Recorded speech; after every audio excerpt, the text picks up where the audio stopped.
Larboard down. American Magic flying into that gate for the final time. And they were flying. Squall here. Whoa, hang on. Trouble in the middle. American Magic.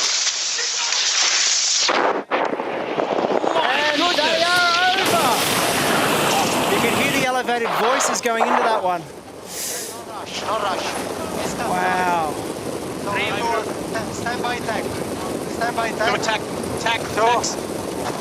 One. More down. Try and get some comms to see everyone's okay on board. Luna Rossa attacking it, taking it easy here at the moment as well. Big puff must have come across the cliff. Jimmy, the race is abandoned when one boat capsized. The point is sailing though. Let's keep we keep sailing. sailing. Yes. Stand by, bear away. Yeah, easy mission. Easy bear away. No speed. You can always drop the board after, so be generous on bear that. away. 3, 2, 1, bearing away. Easy, Chip. Traveler. Can we get anything else on this day? Stay up. No problem, no rush. Chase boats now getting to the attention of the American Magic crew. Try and lock her in. Station up. Okay, that's angle. Okay. Any idea what the boundary is? I can't get it. Should be fine, right? In this Very speed. traveler. You mentioned easy traveler, Jimmy. Yeah, copy. Easy traveler. What? Well, that was a big capsize, wasn't it, boys? Stable there, guys. You could see the foam off the water, so it's like, uh-oh, big squall, big squall. They felt it coming. That's why they tacked around that mark to try to tack around. That's nice. Nice, because it's all good. We can stay there. So Luna Rossa Prada Parade will continue on. Finishes up or down from here? It's straight. We counted all 11 people in the when we had a vision of the boat, so it looked like all people were accounted for, all 11 crew members. So confirmation, all crew safe on American Magic. But my word, what the heck went on?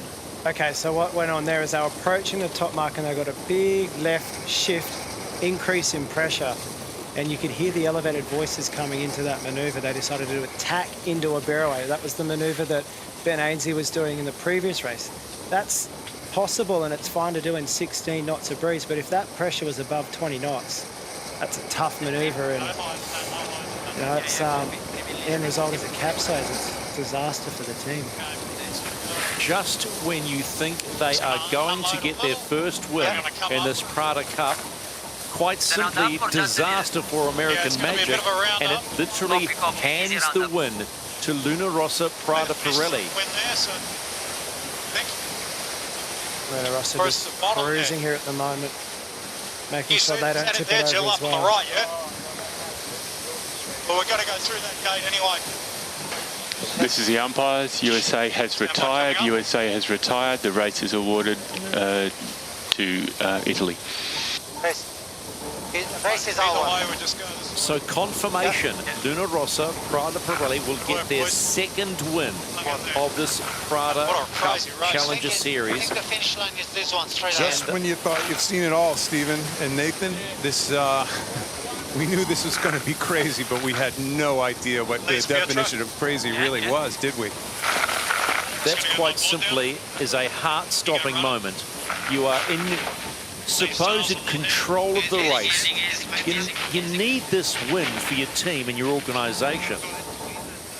And then that happens. A capsize. Wow, it's not good.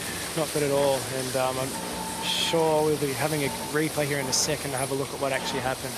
So, American Magic, capsize and retire. And this is how it unfolded. Okay, so I started seeing the bottom of the jib flapping there, and all of a sudden you see a little foam on the water, a little spray coming off the water. It's like, oh boy, this looks really windy right now all of a sudden. And see that spray blowing away really hard, really fast? But Nathan's look at everything's luffing, everything's flipping. Oh, the lured running backstay still on. The lured running backstay stays on, and it's hooked up against the mainsail, and they can't let that mainsail out. The lured runner is still tight. The lured runner never got released. rush, no rush. It's capsize. You see the main looks like it's pinned on, so it's hard up against that leeward runner. The leeward runner is the thing that keeps the rig in check, and the thing we keep talking about, Luna Rossa want to get rid of them. It's dark water coming across right there. They're in pressure. Elevated noise on board. You could hear it in Dean's voice. Turning down in 3, You can hear it. 1, turning down now. The leeward runner looks like it didn't release, and oh my God, the boat turned sideways. So essentially an inability to release pressure on the mainsail and say, pop, you're over. Sure is what it looked like to me. Nathan and I both picked it up. The mainsail was kind of big curvature right around that shroud that goes towards the top of the mast. But the big question I have is, as they're approaching that mark, the easier, safer maneuver would be to bear away and jibe. Instead, they did the hard maneuver, and I think I heard Paul Goodison say, this is going to be a difficult maneuver, guys. You know, the tack into a bear away. What you would do if you had a bit more time is attack, extend, and then bear away. Here we go, see them bring it up. So, once again, It's going to be a hard maneuver. It's going to be a real hard maneuver to take bear away. Standing by. That's the Standing by. voice of Paul Goodson's trying to talk him out of it. He's trying to talk him out of it. And it's on. Two, one, down. Turning. I'll stay here. Board up. Turning down in 3, 2, 1. Turning down now.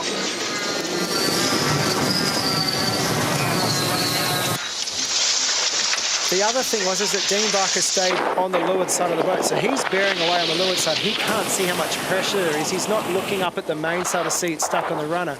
Had Dean been on the windward side next to Paul Goodison, he might have had a chance to see the wind was stronger than he thought. He might have seen the main on the runner, and he might have aborted that bail away.